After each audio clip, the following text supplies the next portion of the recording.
সকলেই কিন্তু সেই ব্যস্ততার মধ্যে রয়েছে। এর আগে কিন্তু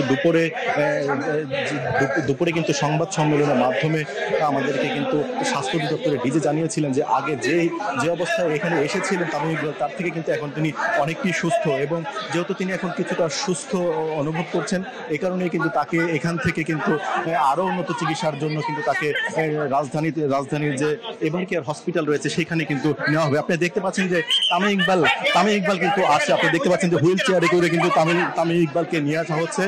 দেখতে পাচ্ছি আমাদের যারা দর্শক এই মুহূর্তে দেখছেন তামিম ইকবালকে কিন্তু আমরা দেখাচ্ছি যে হুইল চেয়ারে করে তামিম ইকবালকে নিয়ে আসা হয়েছে, এবং এখন তাকে কিন্তু এই যে অ্যাম্বুলেন্সটি এসেছে সেই অ্যাম্বুলেন্স কিন্তু তাকে উঠাবে, এবং চিকিৎসকরা কিন্তু সেই সহযোগিতা করছে, এবং গণমাধ্যম কর্মীদের যে ভিড়, সেই ভিড় হয়তো আমরা খুব কাছ থেকে দেখানোর সুযোগটি হচ্ছে না, কিন্তু আমরা দেখানোর চেষ্টা করছি যে এখনই কিন্তু তামিম ইকবালকে নিয়ে যাওয়া হবে রাজধানীর এভার কেয়ার হসপিটালে।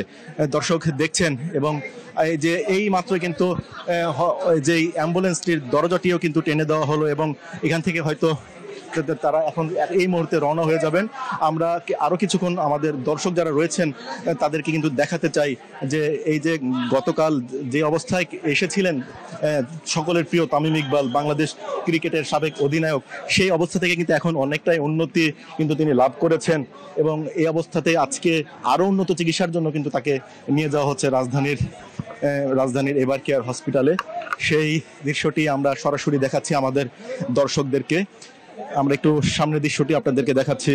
এখানে যারা এই হসপিটালের দায়িত্বে ছিলেন, যারা চিকিৎসার দায়িত্বে ছিলেন, তারাই কিন্তু শেষ মুহূর্তেও সেই সহযোগিতাটুকু করছেন, যেন খুব সদরেই যেন খুব ভালোভাবে যেন তামিম ইকবাল তার যে উন্নত চিকিৎসার জন্য তিনি রাজধানী যাচ্ছে। আমরা এখন ভিতরের চিত্রটি একটু আপনাদেরকে দেখানোর চেষ্টা করছি, অ্যাম্বুলেন্সের ভিতরের চিত্রটি।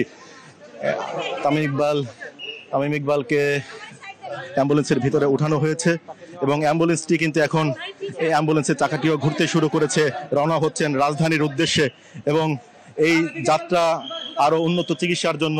এই যাত্রা কিন্তু তামিম ইকবালের আরো দূরত্ব যেন আমরা একটু কাছ থেকে দেখাচ্ছি। তামিম ইকবাল শুয়ে আছেন, সেই চিত্রটি কিন্তু আমরা দেখাচ্ছি। সকলের প্রত্যাশা যে খুব শীঘ্রই হয়তো এই যে ডাক্তাররা যেই পরামর্শটি দিচ্ছেন যে 3 মাস পরেই হয়তো তামিম ইকবাল আবার তার মাঠে, বা আগে আমরা যে তামিম ইকবালকে দেখতাম সে অবস্থায় ফিরবেন তিনি, এই প্রত্যাশা। সকলকে ধন্যবাদ যারা এতক্ষণ দেশ টিভির সঙ্গে ছিলেন। আমরা তামিম ইকবালের পরবর্তী যে সমস্ত খবর আমাদের অন্য সহকর্মীরা হয়তো আপনাদেরকে জানাবেন। আমাদের সঙ্গে থাকুন।